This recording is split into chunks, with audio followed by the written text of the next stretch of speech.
Hello everyone, welcome back to our channel. Good morning, good afternoon, good evening. I greet you all according to your time and locations you'll be meeting this video. Yes, my dear viewers, I am back again with another update. So guys, I have a video here I would like we all to watch. But before then, if you're meeting my channel for the very first time, you are highly welcome. Please kindly do well to like, share and subscribe. Leave your thought on the comment section. Let us know what you think about this video, and I will see you towards the end.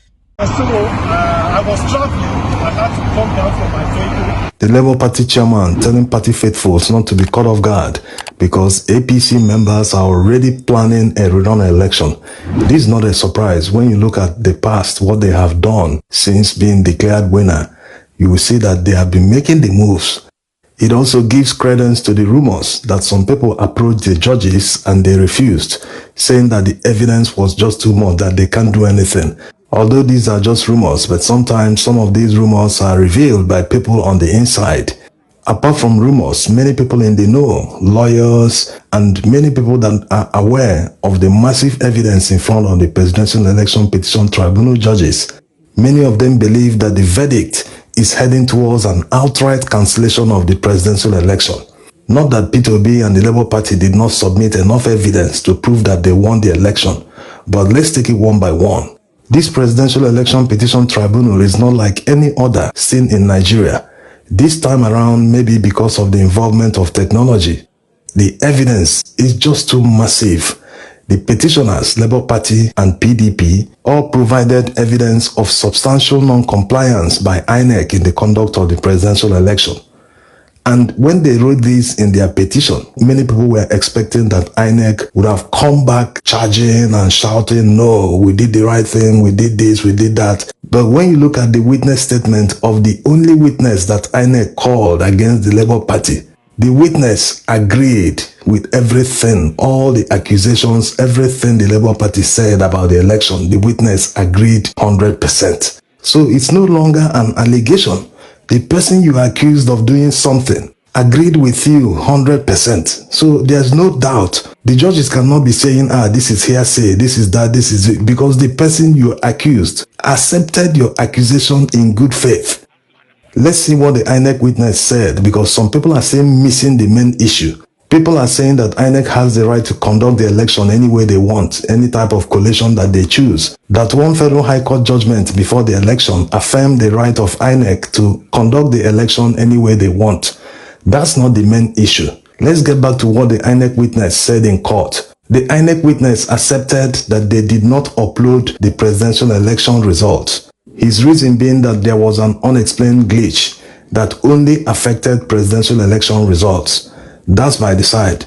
This is already an acceptance that they did not follow the lay-down procedure and the Electoral Act, which says that results must be uploaded immediately after vote counting and at the polling unit.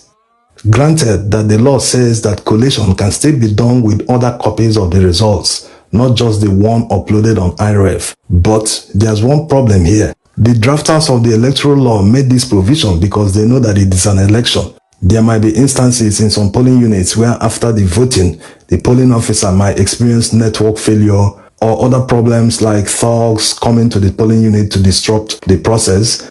Yes, these kind of problems can occur that can genuinely prevent the upload of presidential election results. So the law made provisions for that. What the law didn't envisage is that about 70% of the results will not be uploaded on IREF before collation.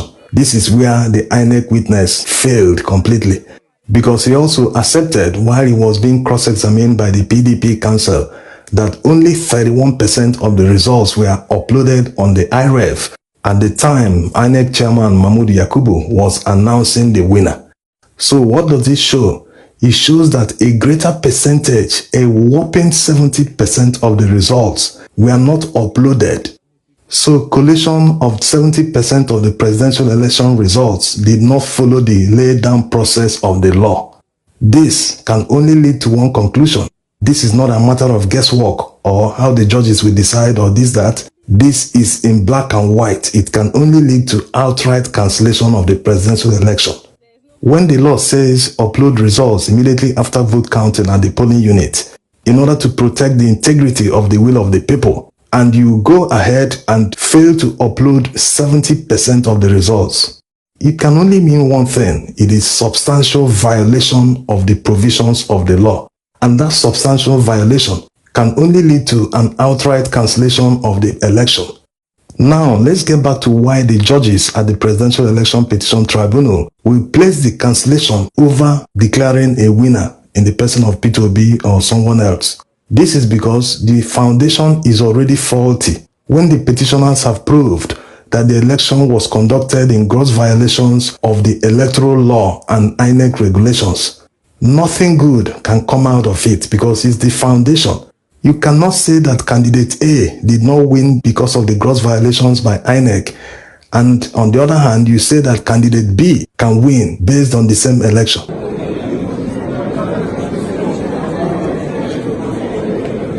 Not that Peter Obi and the Labour Party didn't show that they won the election, that it was the gross violations of the electoral law and the non-upload of the result sheets at the polling unit that enabled INEC to collect rigged results in favor of APC. Yes, they submitted evidence to prove this. You can watch this video where we made the analysis.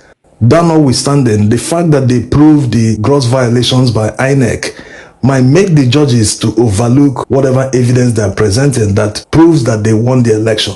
And this might also give the respondents some arguments, especially when it gets to Supreme Court, that the petitioners can be claiming that the election was flawed, and on the other hand still be claiming victory, that everyone should suffer the fate of a flawed election, which means that they will be in favor of a cancellation of the election so that everyone can participate.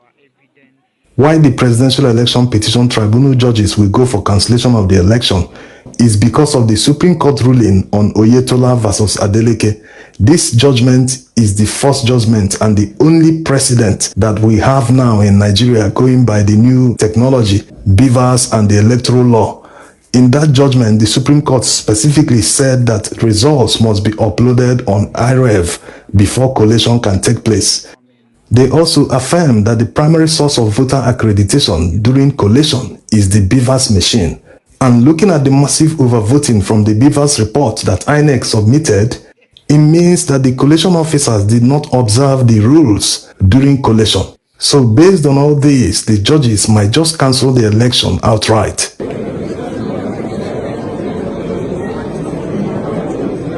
So except something else happens, Nigerians should be preparing for a fresh election. And if truly the judges will cancel the election, they will still decide on other pleas by the petitioners, the issue of qualification of Tinubu, the issue of double nomination of Shetima. So if they return in the negative, that means they will all participate in the new election. But if they are disqualified, that means all the other parties, including Labour Party and PDP, will contest in the new election. It's a pity that it has to go this way, because look at the billions that Nigeria wasted to conduct this election.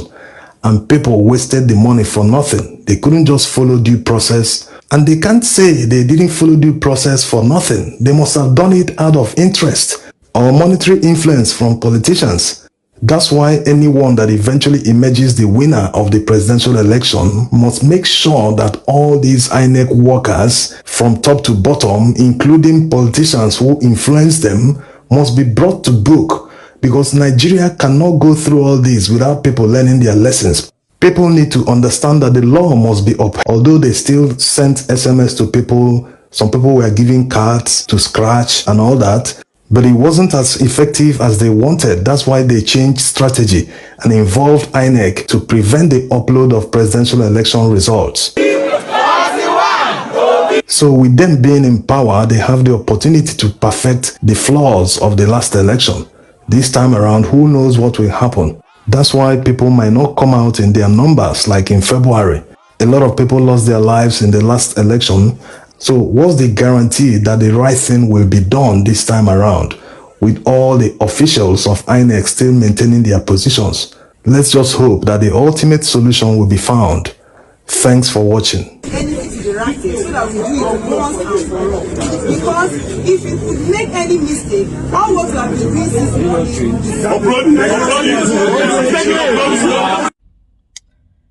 So guys, thank you so much for watching. What do you think about this video? Please kindly drop your thought on the comment section.